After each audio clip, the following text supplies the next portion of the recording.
Do you want to start investing in the stock market but don't know where to start? To start, press any key. Where's the any key? Do you know how to build an investment portfolio? Le grill! What the hell is that? Oh, come on, fit, you! In today's video, I will show you options for investing and how to build an investment portfolio. So if you want your money to start making you money, make sure you watch this video till the end.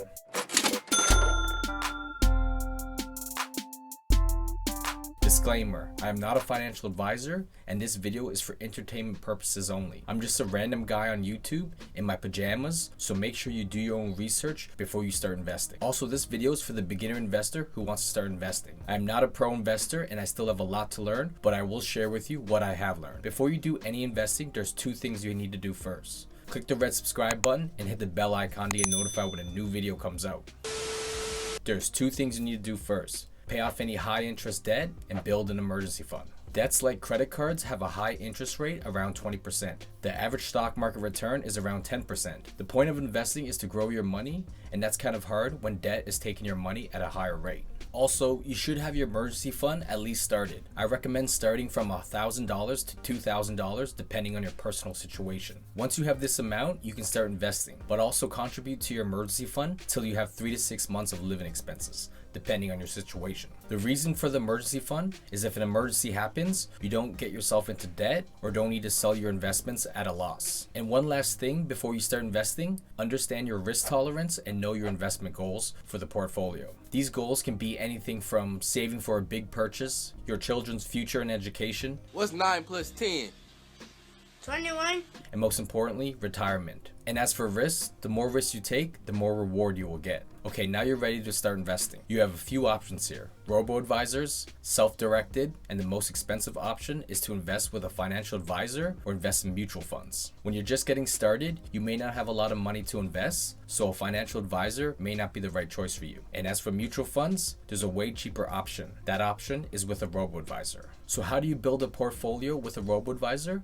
You don't. These portfolios are pre-built and offer a hands-off approach. The only thing you need to do is open an account, answer a few questions like investment goals and risk tolerance. Then the robo-advisor will recommend a pre-built portfolio for you. These portfolios will be made up of ETFs and fixed incomes. For the most part, robo-advisors will offer a conservative, balanced, and a growth portfolio. A conservative portfolio usually has around 30% or less in equity and the rest in fixed incomes. This portfolio is for those with low risk tolerance and short investment goals. For example, someone who is retiring soon. A balanced portfolio usually has around 50% in equity and 50% fixed income. This portfolio is for those with medium risk tolerance and medium-term investment goals. For example, someone who wants to buy a house with their investments in a few years. And a growth portfolio is usually 80% equity and 20% fixed incomes. This portfolio is for those with high risk tolerance and long-term investment goals. An example would be someone in their 20s investing for retirement. Once you pick a portfolio and deposit money, that's it. They will do all the work for you and you didn't need any knowledge of the stock market. You can set up automatic contributions and slowly contribute to your portfolio and watch it grow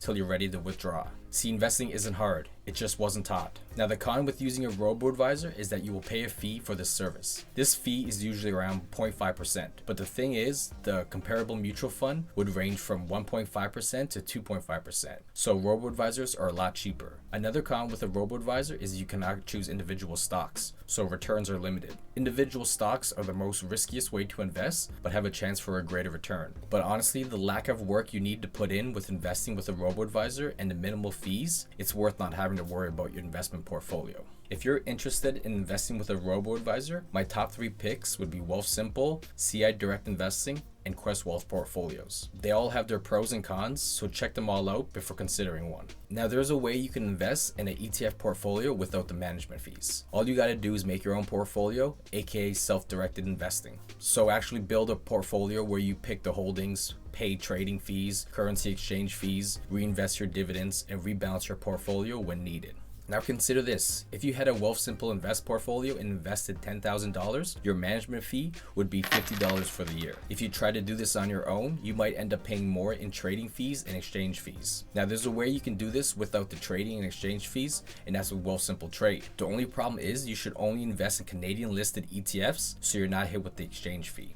Also, you may have saved yourself the $50 fee, but you just created a lot of work for yourself. buying shares on a monthly basis, reinvesting dividends, and rebalancing your portfolio at least once a quarter. Not to mention doing your own research for the holdings in the portfolio. If you were to build your own ETF portfolio, how would you do it? First, figure out your risk tolerance and investment goals. This will determine your asset allocation. One way to figure out your asset allocation is by age. Get the magic number 110 and subtract your age. That number is how much you should invest in equities. So if you're 25, 110 minus 25 equals 85. That's 85% in equities and the rest in fixed incomes and cash. What's the reason behind this rule? Your age is the biggest factor for risk tolerance. If you are young, you have more time to recover from any market volatility. The more equities you have in your portfolio, the more risk you have, but the more you can maximize your returns. And as you get older and closer to your investment goal, you should reduce your risks. Like someone in their 60s shouldn't have a high equity portfolio because equities are more risky, and if the market was to crash, a big chunk of their portfolio would be gone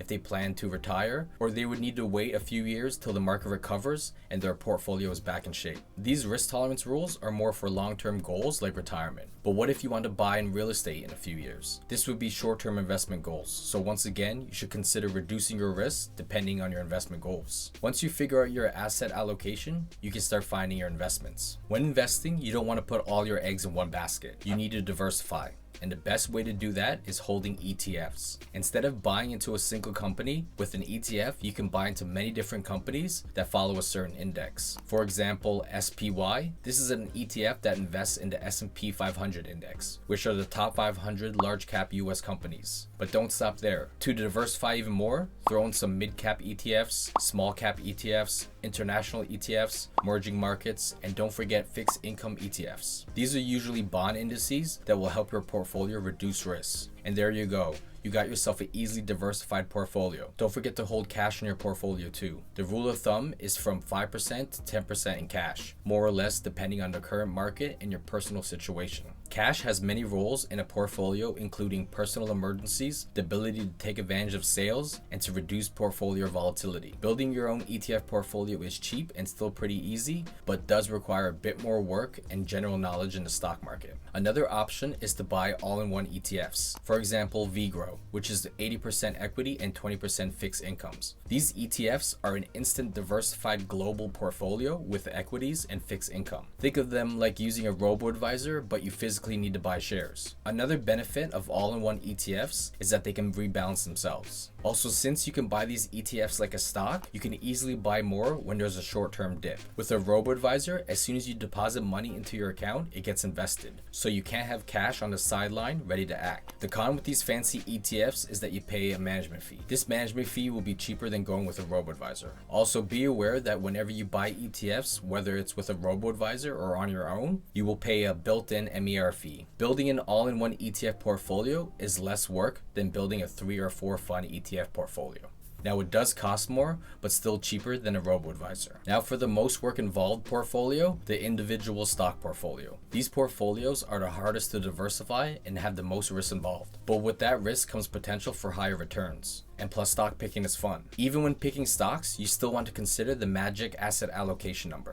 You can't go 70% in Tesla, 20% in NEO, and 10% in government bonds and call it a day. There's 11 stock market sectors to help you diversify. Tech, financial, energy, industrials, telecom, consumer staples, utilities, healthcare, consumer discretionary, materials, and real estate. You don't want your entire portfolio focused in one sector, and you don't need to invest in all the sectors. It's best to stick to the sectors that you understand and are familiar with. But the more different sectors you're in, the more diversified you are. The rule of thumb is not to have more than 10% of your portfolio invested in one particular stock. And also, you should have at least 10 stocks to a maximum of 30 stocks in your portfolio. The more stocks you have, the more you reduce your risks. For safe bets, you will want blue chip stocks. These are the stocks that are well established and have a strong history of performance. Although blue chip stocks won't give you high returns like a growth stock, they often pay a dividend. Other ways you can diversify is by market capitalization. Large cap stocks, mid cap stocks, and small cap stocks. Then there's markets, the US market, the Canadian market, and international. And once again, don't forget to add fixed incomes to your portfolio. This can be government bonds,